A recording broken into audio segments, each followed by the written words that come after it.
Sa ibang balita, nung nakaraang linggo sa katirikan ng araw, pinagbabaril ng isang sundalo sa harapan ng isang lokal na korte sa Samar ang dati niyang partner na ikinasawi ng biktima. Kinondena ng DPWH ang insidente, lalo pat ang biktima, isang engineer sa Samar District Engineering Office ng ahensya.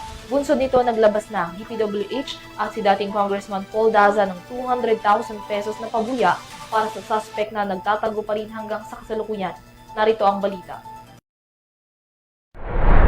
Mag-aalas 9 ng umaga ng March 2 nang dumating si DPWH Northern Samar 1st District Engineering Office Engineer Karen Corsino del Valle sa Catarman Regional Trial Court kasama ang kapatid na si Kent John Corsino para ito sa court hearing ng Violence Against Women and Children case na isinampa ni del Valle laban sa dati niyang partner na si Sergeant Jerome Tejero, isang aktibong sundalo sa Philippine Army. Ngunit bago pa man tuluyang maiparada ni del Valle ang sinasakyan nilang motorsiklo, pinagbabaril ang dalawa ng suspect na si Tejero.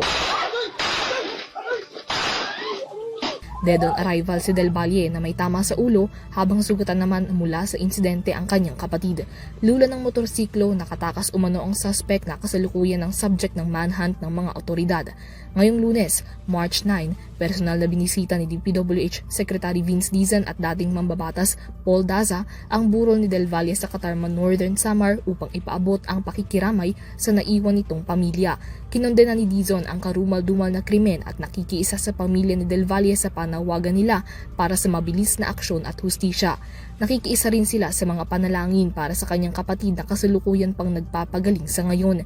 Sa gitna ng manhunt operations at kabi-kabilang checkpoints sa Catarman, nag-alok na rin ang DPWH at si Daza ng tig 100,000 pisong pabuya para sa anumang impormasyong makakatulong para sa investigasyon at pagkakaaresto sa suspect. Samantala, mariin ding kinondena ng Philippine Army ang naging insidente lalo't ang suspect ay aktibong miyembro ng 8th Infantry Division na nakadestino sa Samar.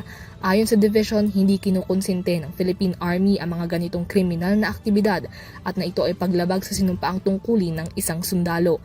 Nanindigan din silang makikipagtulungan sa PNP para sa investigasyon at sa mabilisang pagkakaaresto sa suspect. Para sa EuroTV News, Mia Layagin, sumasaludo sa bawat Pilipino.